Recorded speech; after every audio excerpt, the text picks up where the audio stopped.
You know, it didn't actually occur to me that it was called the Zodiac Brave story. I thought that was a joke that one of my favorite commentators made. Just randomly. Well, this has been a long time coming. What's up, everyone? I'm Spirit Rosewolf, and now that we're at the tail end of the Final Fantasy VII live streams, I figured it would be a great time to get into a brand new Final Fantasy game, or I should say brand new for myself. This is a blind Let's Play of a Final Fantasy game that has been on my radar since 2007. Yes, since the PSP Remaster was released. This is Final Fantasy Tactics, originally released on the PlayStation 1 in 1997. Fun fact, is the same year that I was born in. I specifically own the War of the Lions version, which was released on the PSP. I do still actually have my copy right here with me, although I don't have the manual anymore. The casing looks fantastic, though, and they're going to play the opening again. Well, be that as it may, this is a fully blind playthrough. I only know some bits of gameplay. I mean, I know that we're playing a not real-time strategy, tactical RPG. I guess real-time strategy could also be used as a genre term for it. I never really understood the difference between the two. But yeah, besides the little bits of knowledge that I know about through some research and looking through the manual back in the day, I don't really know much of the story. I do know that we play as Ramza, he is the main protagonist, and Agrius, and the only reason I know those two is because of Dissidia. So without further ado, let's look at the tutorial, because I don't remember anything about how the game legitimately plays, so I'm gonna need it. So we have Master Darlavan explaining this to us. Wars are fought with wits and wisdom. Learn all you can here to prepare for what lies ahead. I see the wireless play there, and I'm immediately just going, don't think that's gonna work anymore.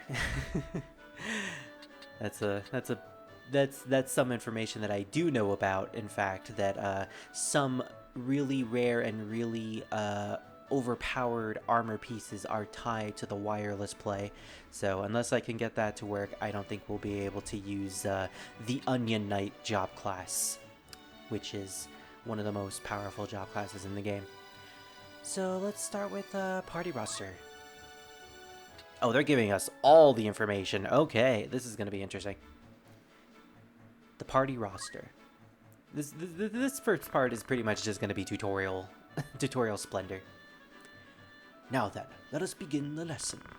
I dig the font also. It's stylized without being too difficult to read. I'm not sure if this is the same font that they use for the PlayStation 1 version, but I dig it. This session will give you an overview of the party roster, the information it contains, and the actions you may perform from this screen. But first, let me remind you that to access the party roster, you must press triangle while on the world map to open the main menu. Okay? Selecting party roster from the main menu will bring up the screen you see now. Let's take a closer look at the various pieces of information you may glean from the party roster. Upon entering the party roster, you will be presented with a list of your units, including a chocobo and an egg? I assume that's an egg underneath the, right next to the chocobo, underneath the white mage. The bottom portion of the screen displays the status of the currently selected unit. So that one is level 1, Daniel? That's spelled in a way that Daniel would be spelled in a medieval setting. And he's also a squire, too. Here you may browse the party roster and view each unit's basic stats. You may also use the analog stick to change the information displayed below the units. Voice dorsal? Oh, okay, so it shows us the HP, MP, etc., etc. CT. I don't know what CT means. As you can see, you may quickly get an overview of the entire party by examining the party roster. Let's proceed to the next screen.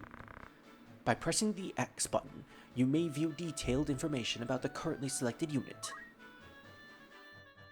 We have a broadsword, a leather cap, and clothing. And we have fundamentals, or fundaments, as our ability. Press X again to bring up a list showing the unit's progress in each of the jobs currently available to him or her. Pressing X yet again brings up a list showing the unit's progress in various abilities inherent to the selected job. Yeah, so one thing I do know is that it's running with a bit of Final Fantasy V logic, where if you complete a job, you can transfer abilities over to a completely different job. So that's going to be some fun experimenting to try to do. Pressing the left and right buttons allows you to cycle through the various abilities and categories. So magic, physical, I'm guessing, etc., etc. You may view all the information I have just mentioned from the party roster. While viewing any of these windows, you may use the L and R button to cycle through the units in your party. I'm glad they have that feature because it's always useful in these games. This makes it easy to view detailed information on any unit. Just in case you accidentally selected one unit and want to select a completely different one, or you just want to make it as fast, you just want to go through the searching process as fast as possible. I like it when games have the L and R button do that, RPG specifically. Next, let's turn to the commands available for the party menu. Press the triangle while viewing the party roster or any of the status windows to bring up the party menu. This is the party menu. Nice circle there. Use the equipment command to equip and organize items in your inventory. Use abilities command to select new abilities to learn and to assign the abilities you wish to use during battle. Assign the abilities you wish to use during battle. So you can't carry every single ability is what I'm getting at. In the middle of battle, you have to choose which ones you want. And I guess that's related to different job abilities that you can bring along to other jobs. As units gain experience, they are able to take on different jobs. Carefully considering the roles a unit is to play in battle before using the job command to assign a new job to him or her. You can dismiss units. Select dismiss to remove units who are no longer useful to the party or monsters to which you have too many of. Which you probably won't ever do. Use the sort units command to sort the party roster according to any one of several criteria. You may sort the party roster as follows. Number, level, job, max HP, max MP, bravery, and faith. I'm looking at the bravery and faith stats, and I do not know what those are, but I recognize them because of Dissidia. So now I see where they got those particular buffs from for Ramza. The equipment and abilities command are vital when preparing your units for battle. But before you may equip your units and assign them abilities, you must fully understand the attributes displayed on the status screen. In the lessons to follow, I shall explain the meaning of various abilities and how to equip items from your inventory. I shall also explain how to acquire new abilities and how to assign those abilities for use in battle. Very well then. The preparations you make before battle are the utmost importance. Go into battle prepared, and you shall be well on your way to victory. With that, I shall bring this lesson to a close. And that was just the one part of potty roster. Yes, we got a horrible potty mouth in our party. So next up is the status screen. Now then, let us begin the lesson. This whole first part is pretty much just going to be tutorials, I'm guessing. We're going to try to do some of the story, but it's good to know about all this stuff ahead of time, you know? In this section, we shall discuss the detailed information available to you on the status screen. This information forms the foundation on which you must build an understanding of your units, so pay close attention. Don't go into a random conversation about whatever you feel like. You have to listen. There is much to cover, so let us start from the top left and work from there. Oh gosh, this is like a full-on dissertation. The unit's portrait appears in the upper left corner of the screen. Yep, that's our character. That's Daniel. Good old Daniel. The number to the top right of the portrait is the unit's level.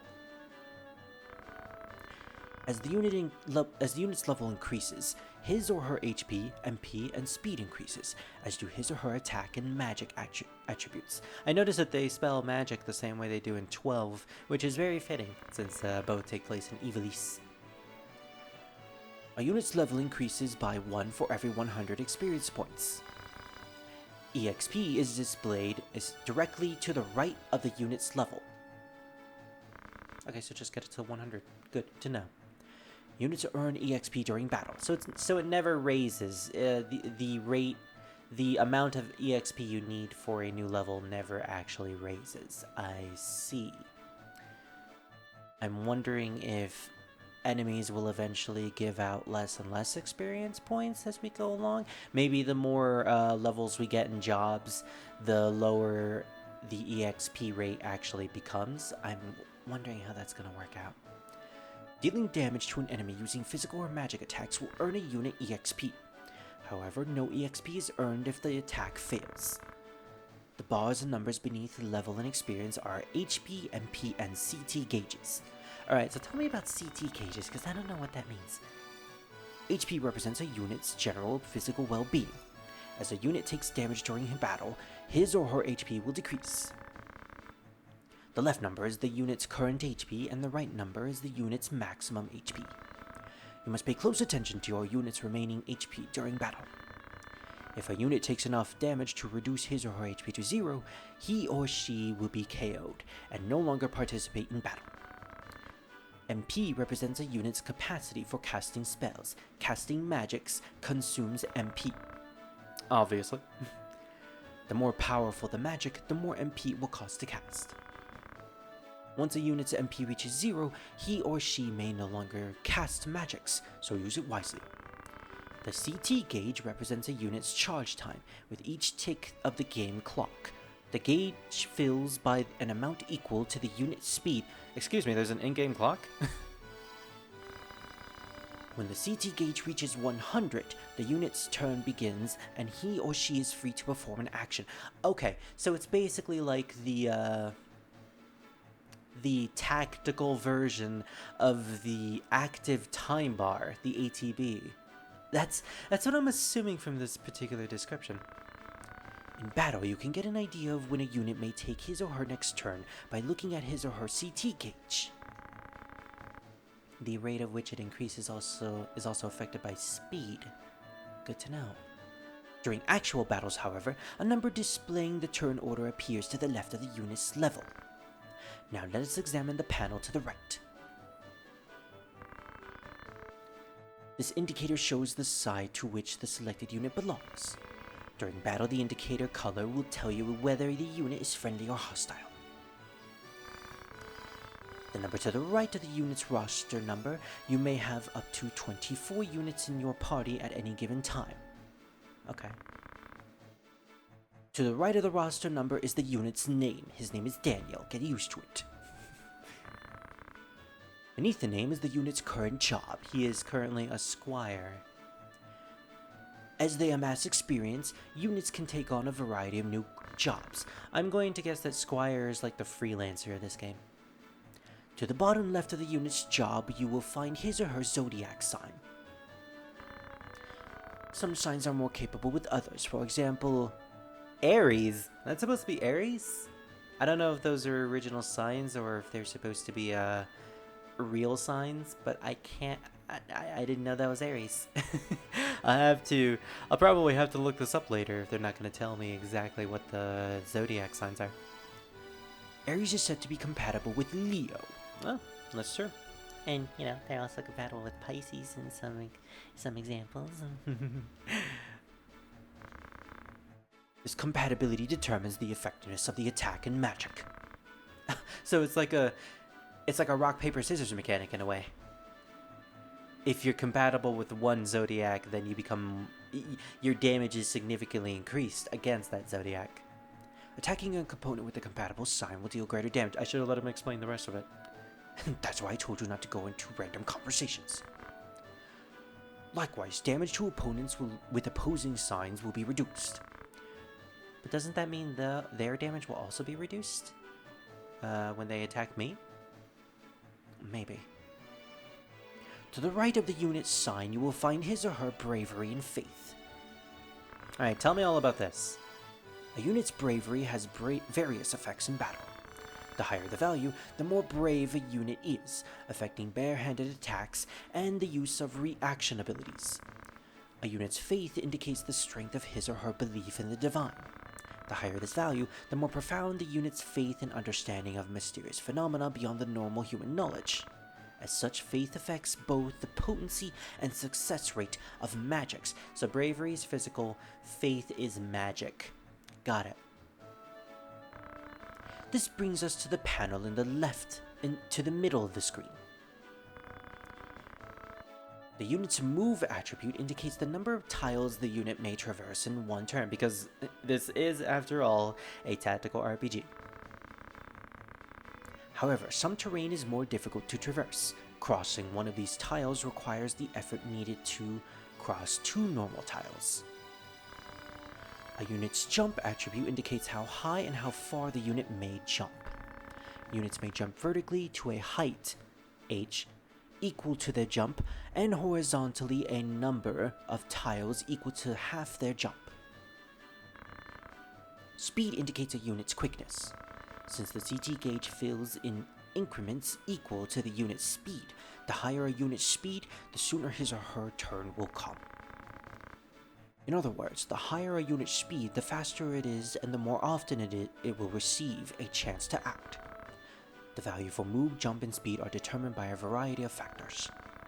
A unit's equipment, abilities, and unique characteristics are all factored into the final value. Weapon power represents a weapon's attack and block rate. R and L show the effectiveness of weapons equipped in the right and left hands. The left number displays the weapon's attack, while the right number displays its block rate. The higher a weapon's attack, the greater the damage it will deal. Weapons may only be used to block when the unit has been assigned the reaction ability Parry. If the parry ability has been assigned, the number here is the chance a unit will block a physical attack with his or her weapon. Okay, so there's a parry mechanic. Good to know. I'll have to get that in game to try to experiment with it, because I don't really understand how exactly you could parry. These swords and rod icons represent physical and magic values, respectively. For attack, C evasion, S evasion, and attack evasion? I guess. The values for physical attacks are on the top row, and magic attacks on the bottom row. Okay, so Daniel here has great evasion against C's. So he can evade a bunch of cunts. Got it. I'm sorry. I don't think I'm supposed to use that word anymore. The attack is the unit's combined attack rating. These numbers are the unit's base attack and magic, plus an ability bonus. The top row displays the power of physical attacks, such as the weapon attacks, and the bottom row displays of the magic attacks. CEV, SEV, and AEV all indicate the chances of evading attacks. CEV is the unit's, or character's, inherent chance of evading an attack. Okay, so he just has inherent 5% evasion rate. In general. Okay. SEV is the chance a unit will evade or block an attack with the shield he or she has equipped. And because we don't have a shield, we don't have any sort of rate on there. AEV is the chance an accessory the unit has equipped will help him or her evade an attack. As before, the values in the top row are for physical attacks, while the values in the bottom row are for magic attacks. Okay, so he can innately evade physical attacks, but he can't do anything about magic. I think I understand it. Now let's turn the panel to the bottom of the screen. The unit's current equipment appears on the left, and his or her assigned abilities and commands appear on the right. Didn't we already go through this? From the top of the equipment listed here is that for the right hand and left hand. Wait, is that for the right hand, left hand, head, and body? Okay. With an accessory at the bottom. I didn't realize there was a left hand, right hand mechanic in this game. I wonder how you can determine that.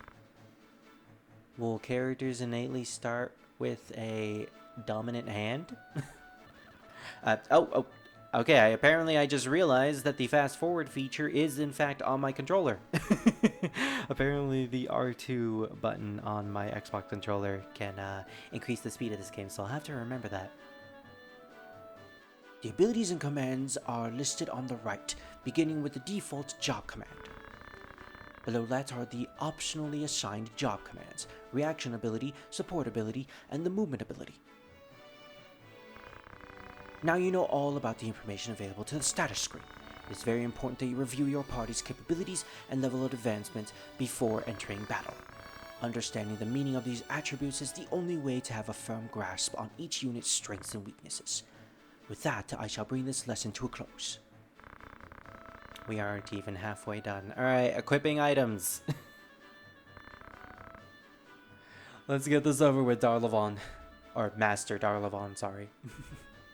Now then, let us begin the lesson. In this session, we shall discuss the equipment command available on the party's menu. The party items include an inventory available to all members, as well as items equipped by specific units. When equipping a unit, you may choose from any of the items in the party's inventory. Let us examine the steps involving in equipping a unit. To open the party menu, press a triangle while viewing either the party roster or any of your status screens.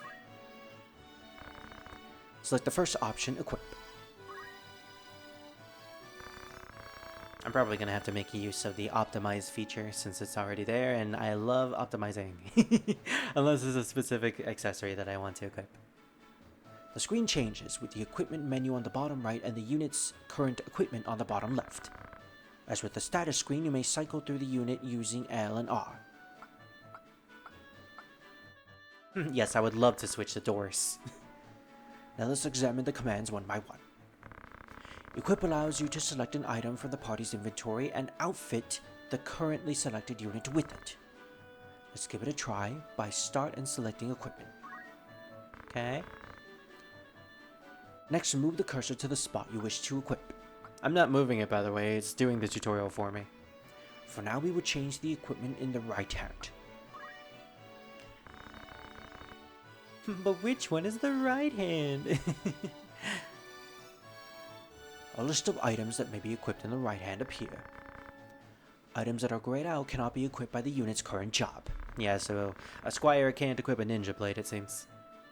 And they do have graphics that indicate what the weapons seem to look like, at the very least. So, that's cool. You may find this easier if the list filters out items that the current unit cannot equip. In that case, simply set option 11, display unequipable items, to off in the options menu. I'll have to remember to do that if it sounds a little complicated, but okay. Option 11.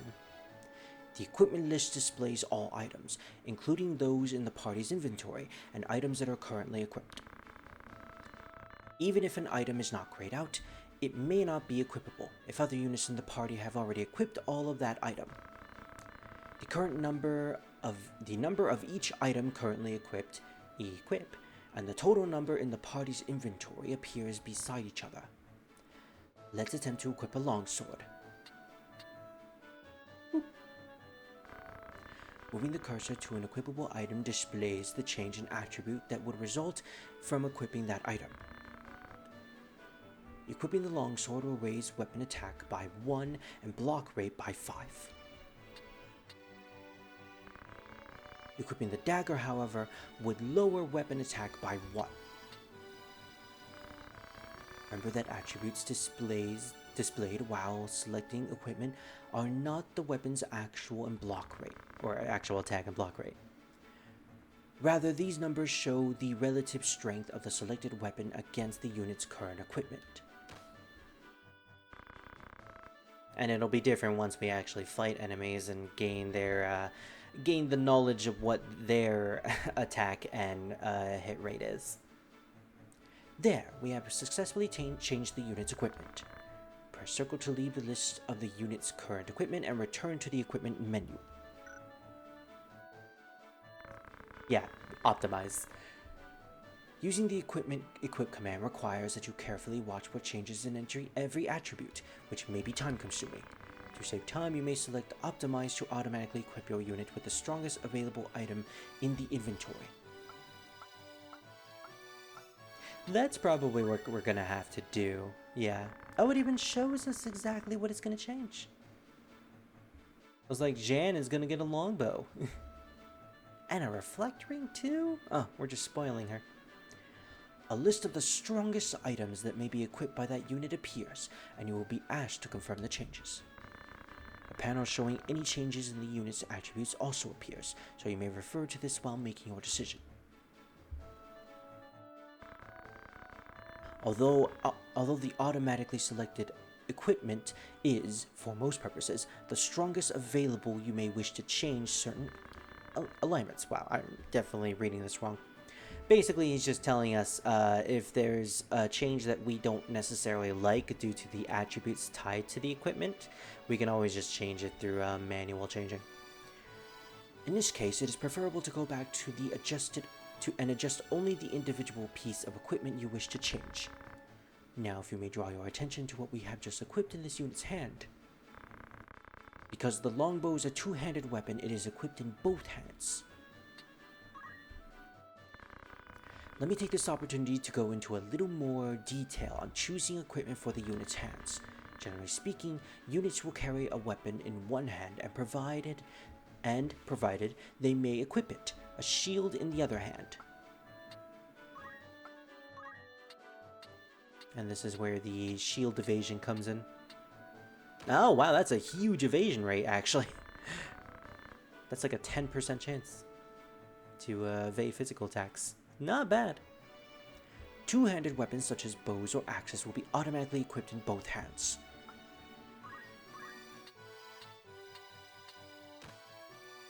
Can we perhaps equip 2 bow guns? Like a dual-wield bow guns. That actually sounds really, really awesome.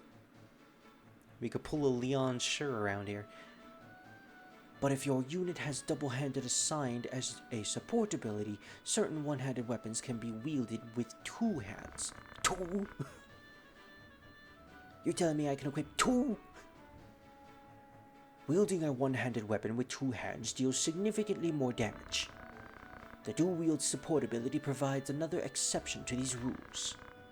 Dual-wield enables a unit to equip a weapon in each hand.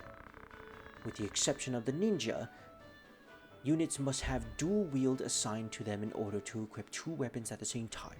So, I'm guessing we're going to get dual-wield from the ninja, which means you need to max out the ninja job in order to transfer dual-wield to other jobs.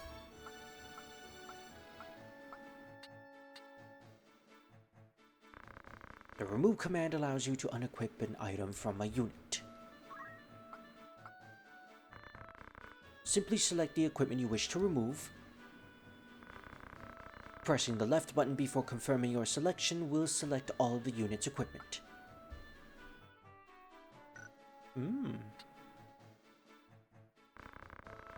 The view list command brings up a list of equipment in the party's inventory and not presently equipped by the party members. From this list you can reorder, discard, and unequip all, sort, and search to find what units are using certain equipment. Now that's actually pretty neat. I never seen RPG that would allow you to search through all the items you have, including the ones equipped to party members.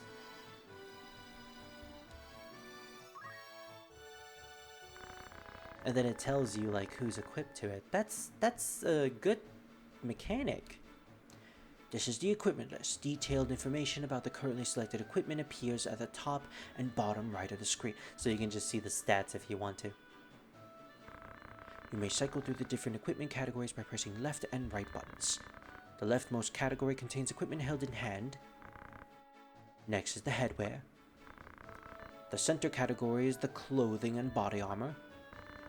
Next comes accessories. And finally, consumable items.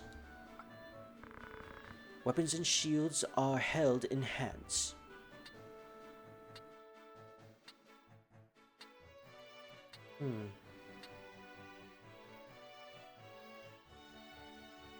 Good to know. Weapons primarily affect weapon attack and block rate, while shields determine the shield evasion.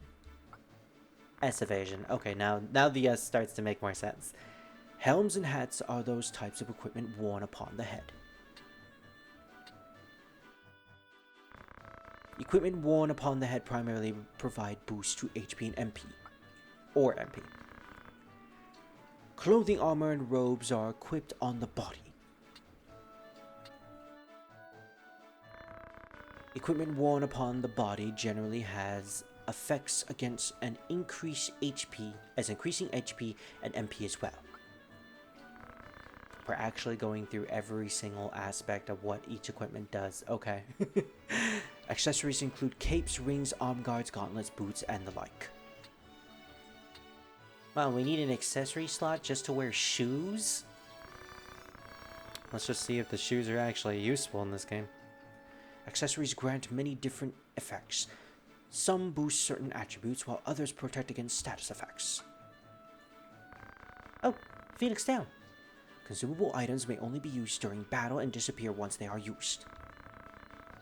A unit must learn chemist abilities before he or she may use items. So you actually need an ability in order to use stuff like Phoenix Downs and remedies. Okay. We're lucky that chemist is one of the starting jobs. Items restore HP and remove status effects. For example, a Phoenix Down will revive a KO'd unit. Down feathers with the power to restore a unit who has fallen in battle. Consumes after one use. Next, let me explain the commands available while viewing the equipment list. You may reorder equipment in the list to be displayed in any way you like. First, move the cursor to the equipment and you wish to move, then press X. Yeah, you can manually move it. Nice. Next, move the cursor up and down to the location you wish to move the equipment and press X again. The two pieces of equipment will exchange places on the list.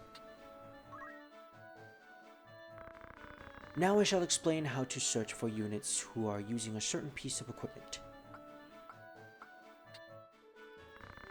First, move the cursor to the piece of equipment that is currently equipped, then press triangle. This will display any unit using the selected piece of equipment. Dorcas has it! What kind of name is Dorcas? She's such a dork. She is the dork. Dorcas the dork. If more than one unit is using the same equipment, you may use L and R to cycle through those units. Wow, this is actually so in-depth. I really enjoy this inventory mechanic. Next, let's examine the discard, unequip all, and sort commands. Pressing X twice while the piece of equipment is selected will open the equipment list menu. Select discard to throw away any number of currently selected piece of equipment. Yeah, discard all of them. Get rid of them all. Get rid of all the proof.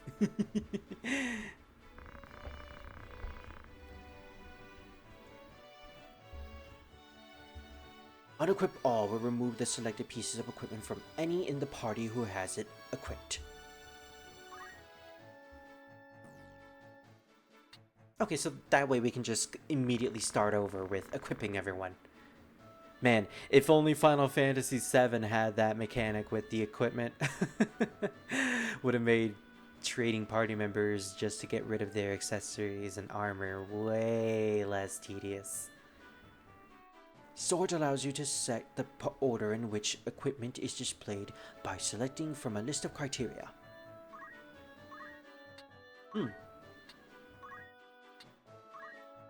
Just in case we want to find a specific value that we feel is better for a certain character.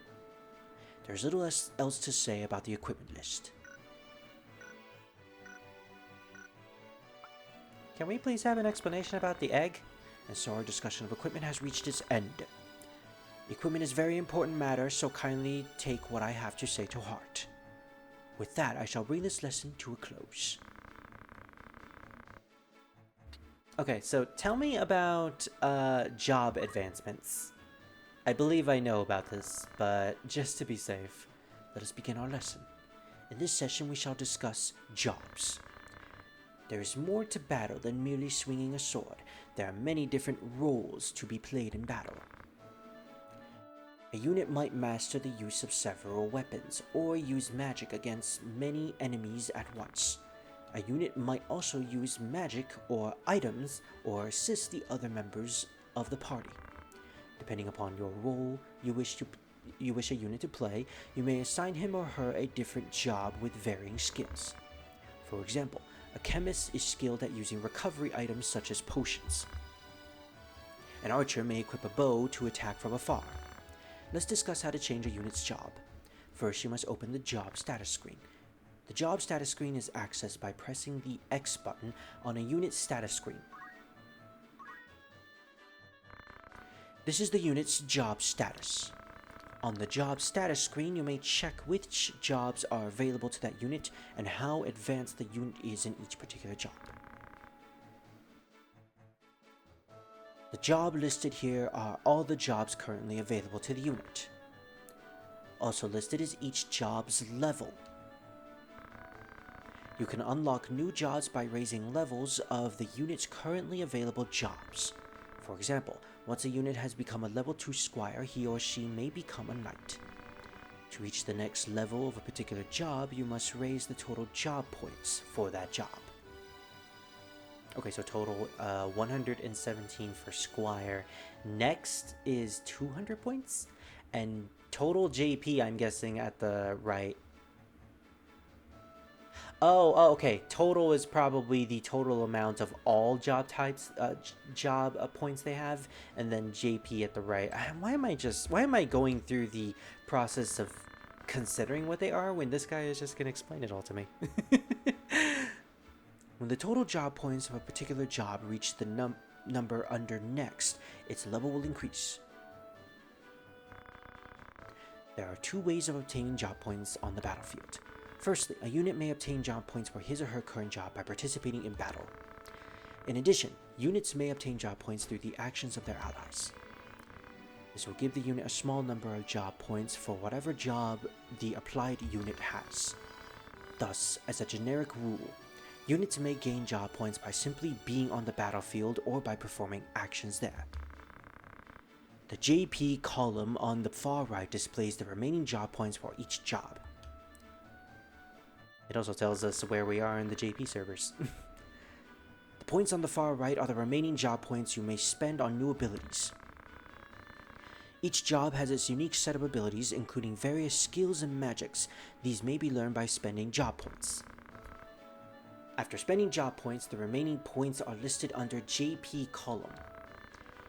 The total job points are all of the job points the unit has ever obtained for that job. A unit's remaining job points are the number of job points that may be used to learn new abilities. This concludes my explanation of a unit's job status. Try using a variety of jobs to build up your unit's abilities. Now let us see how one changes a unit's job. The job command may be found on the party menu. Okay. Select job to open the job change screen. All the jobs available to the unit are displayed in a circle around him or her. As with the status screen, you may use the L and R buttons to cycle between your units. Yes, let us change the Chocobo's job. Can we actually do that? Oh, wait, what was the Chocobo's name? Use the left and right buttons to select a job and press X to confirm your selection. A unit's current job will be grayed out. Jobs that other units may select but are not available to the currently selected unit are also grayed out. Yeah, none of those. Even the unit itself is grayed out too. Yay! They are now a chemist. Daniel the chemist. Oh boy, about to chuck his potion grenades at you. Now you know how to change a unit's job. If you turn off option 12, optimize on job change, a unit's equipment will be removed when it changes job. Be sure to remember to re-equip the unit before battle. I mean, obviously. This concludes our discussion of jobs. Let us review. Each unit must have a role to play on the battlefield. The unit's job indicates the role for which he or she is best suited.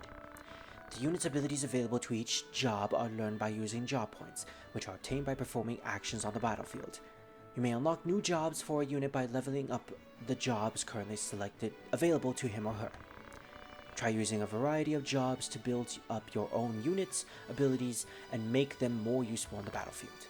With that, I shall bring this lesson to a close.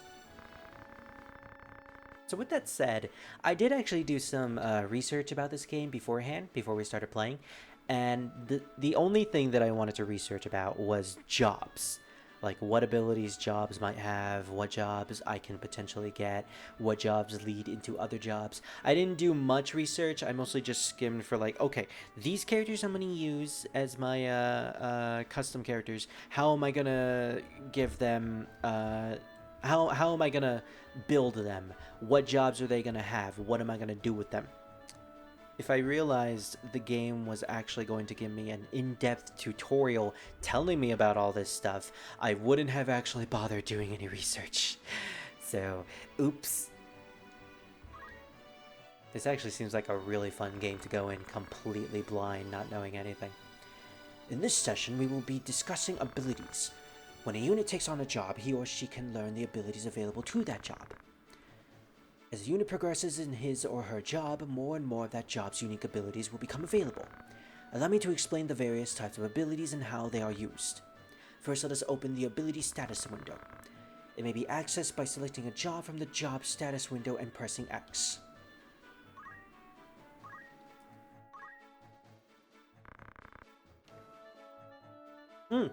Focus. Focus with the squire job.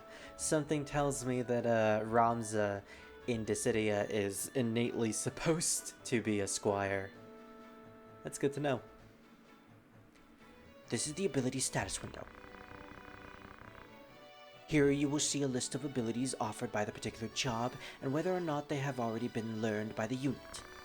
These abilities may be learned when enough job points have been obtained for this job. Use the left and right button to cycle through the various types of abilities. There are 4 types of abilities divided by how they are used. First of all, we have action abilities. Okay. Action abilities are executed in battle as actions. They include many different types of skills and magics. The white magics, cure, and raise are examples of this kind of ability. Next are reaction abilities. Counter tackle. Reaction abilities are triggered when the unit is attacked by an enemy. Take the chemist's auto potion ability, for example. This ability enables the unit to automatically use a potion when he or she suffers damage from an enemy attack. That sounds incredibly overpowered. Chemist sounds really good. Next are support abilities. Equip Ares? Equip Axes. Okay. Equip Axes, Beastmaster Defend, and JP Boost. Support abilities strengthen a unit's base combat skills.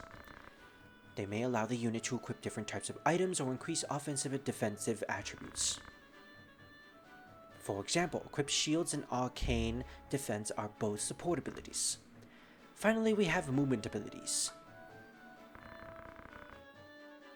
Movement abilities enhance the unit's mobility in some fashion.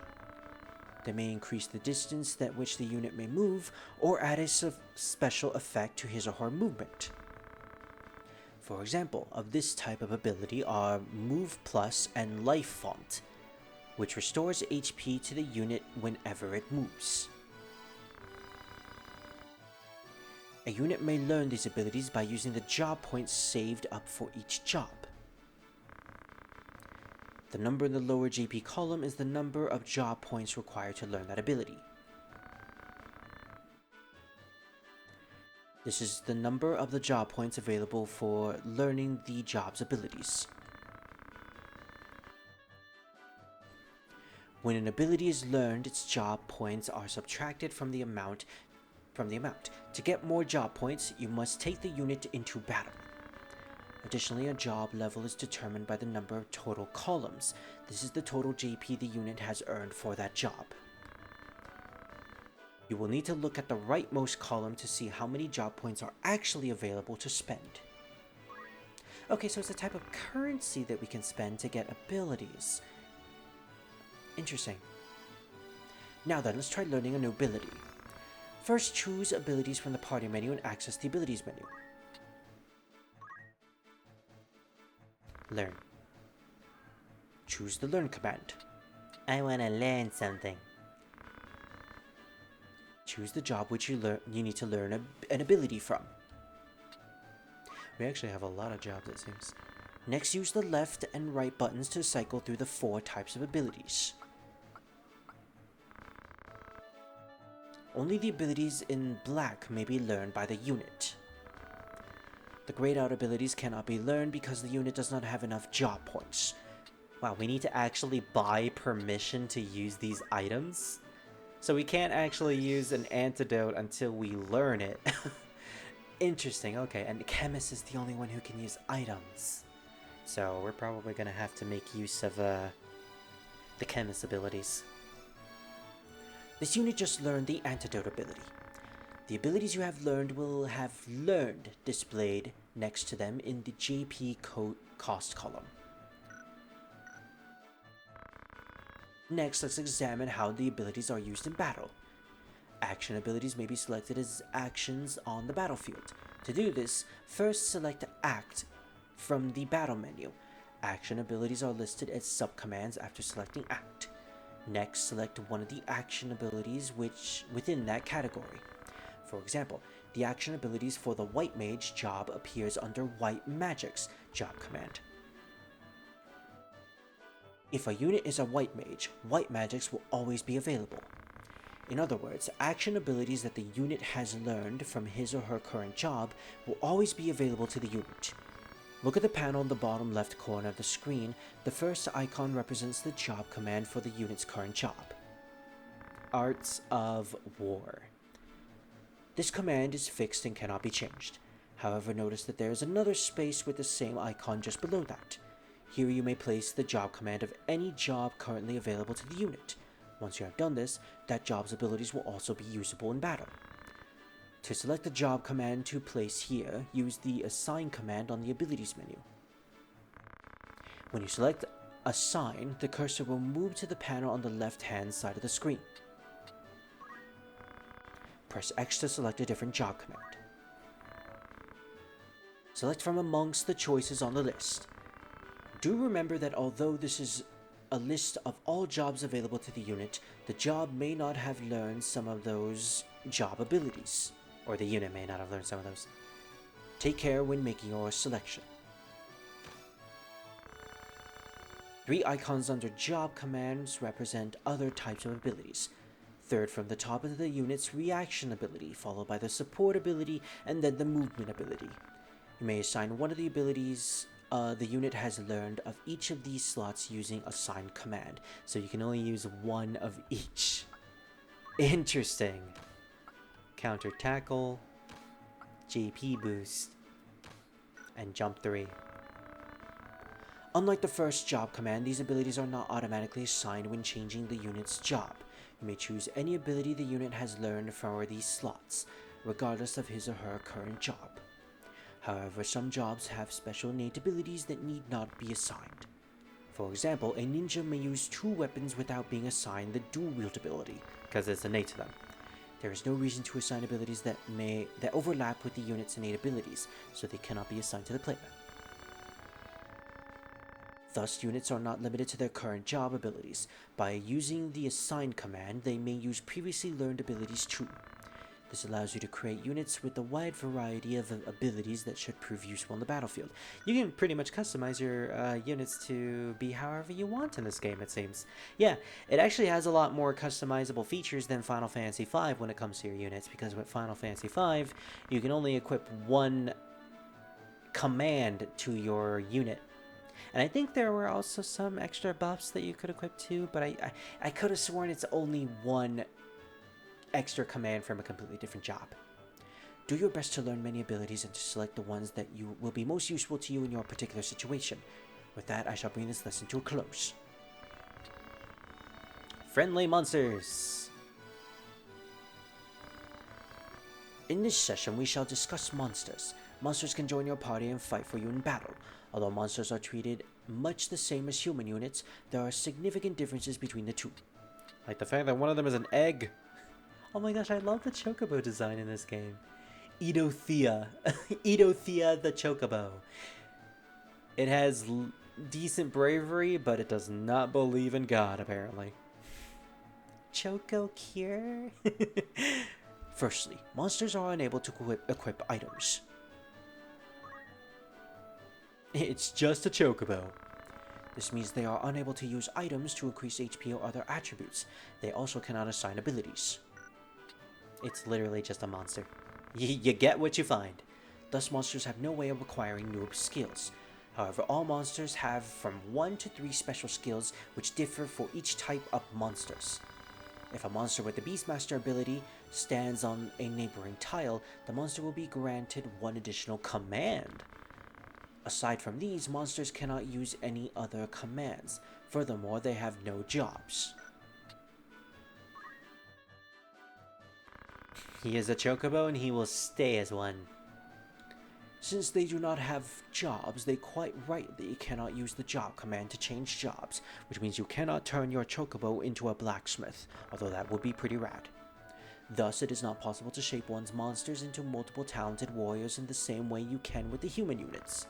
However, they do have some useful skills right from the start. For example, some may have the counter-reaction ability. While some monsters cannot enter water, others may be able to fly. Finally, human units may ride chocobos. Really? Riding a chocobo allows the human unit to take advantage of the increased mobility.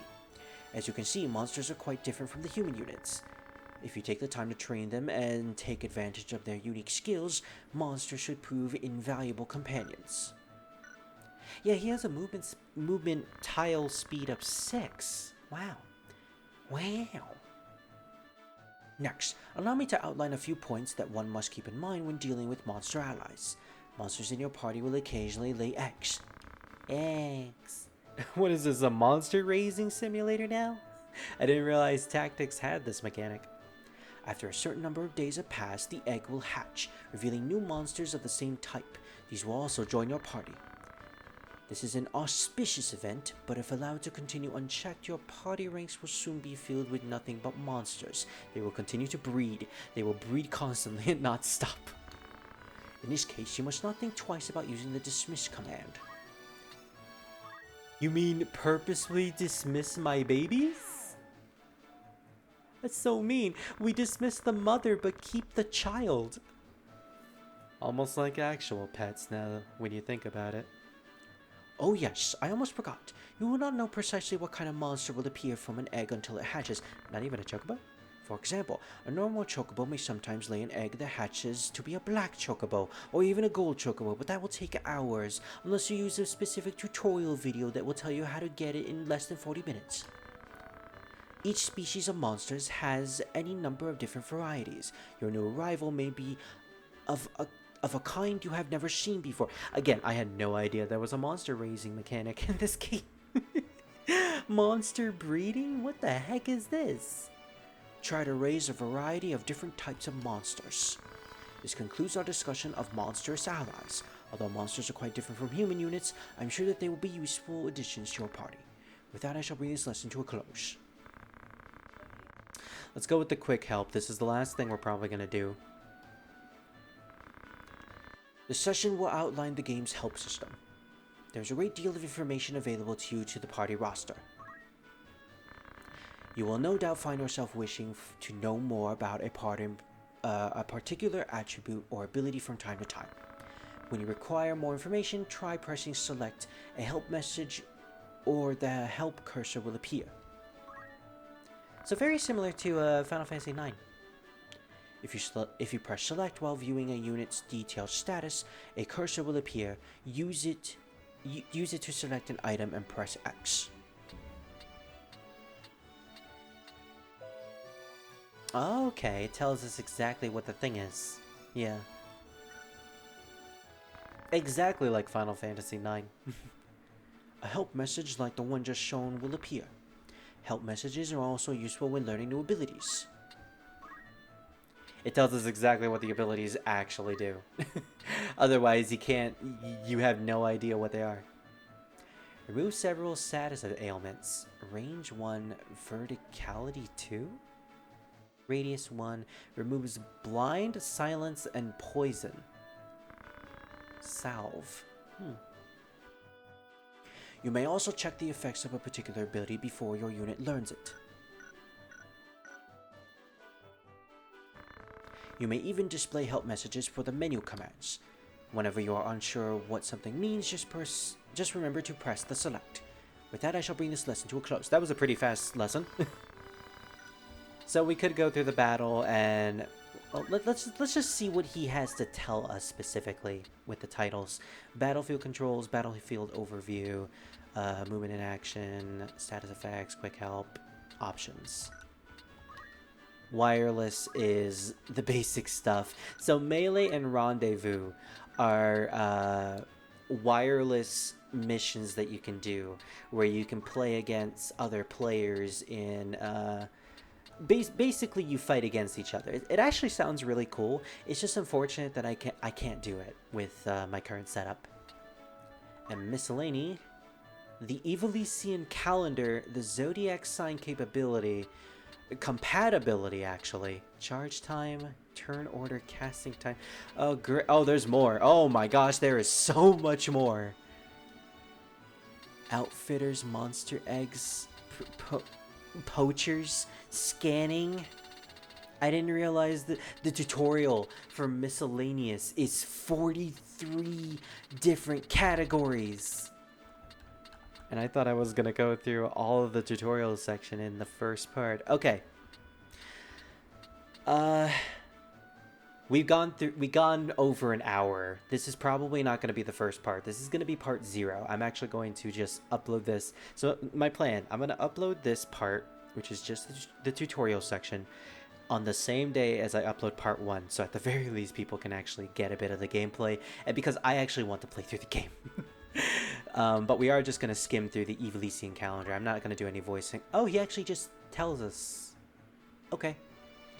12 constellations illuminates the evening sky, moving along the same elliptical path traveled by the sun and the moon.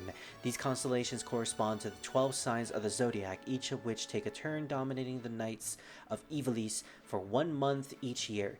These months, named for their respective zodiac signs, correspond to those of the solar calendar as followed. Oh, I'm gonna need to take a picture of this, aren't I?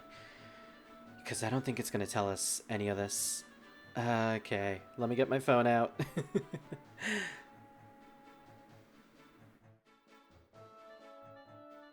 Aries. Yeah. Cancer, Leo. These are actual solar calendar dates too. Who else but Gemini? Okay, they actually look very similar to the real life counterparts. Yeah, Pisces, I've actually seen that sign before. For anyone who is wondering, I myself am a Pisces. Capricorn, Aquarius. We are currently in the Sagittarius date by the time I'm recording this. So, 30 days, 28 days. Man, Capricorn, why do you get 28 days while we all get 30 to 31? There needed to be a sacrifice somewhere. I want to know what the compatibility is. It is destiny for all creatures to be born under a particular sign of the zodiac. The interaction of a man and monster alike are governed by the compatibilities of these signs. When the 12 are arranged in a circle and straight lines drawn to form squares between them, because all squares make a circle, signs at the corners of a given square's corners are of poor compatibility. Huh. Okay. Here are the signs with poor compatibility. So Pisces has a bad combination with, where's my pictures? What the heck is that? Aries. Something tells me that's a little wrong there.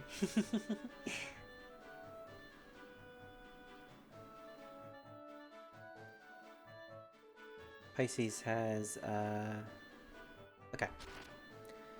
When lines of equal length are drawn to form a triangle, signs of the triangle points are good compatibility.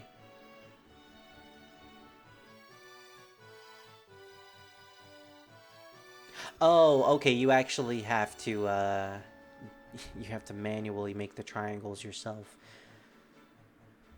Okay, so Aries actually has good compatibility with Sagittarius and Leo. Meanwhile, Capricorn has good compatibility with Virgo and Taurus. Gender also plays a significant role in determining the compatibility units. Units with opposite signs and the same genders have the poorest compatibility. Wow, apparently this game doesn't like same-sex marriages. Units with the opposite signs and opposite genders, however, have excellent compatibility. Monsters are considered to be of opposite gender to both male and female humans. Really? Okay, so no matter which monster you encounter, they will always have the opposite gender, but the same gender as other monsters. Okay, so no matter who you are, male or female, you will always be the opposite gender of monsters. That's just how the game is programmed. But if you have your own monster and you fight against another monster, they will be considered the same gender. Here's an illustration of compatibility extremes. Interesting. Okay, so Taurus. No, Aries against Libra. Compatibility affects both the amount of damage dealt to enemies and the success rate of magics. For example, if a unit attacks an enemy of good compatibility with a weapon, it will deal 1/4 more damage than it normally would. That's a good increase. Excellent compatibility would increase the amount of damage by half. On the other hand, damage dealt to enemies of poor compatibility is reduced by 1/4, and extreme poor compatibility is halved. So that seems like a really in-depth mechanic that you kind of want to pay attention to.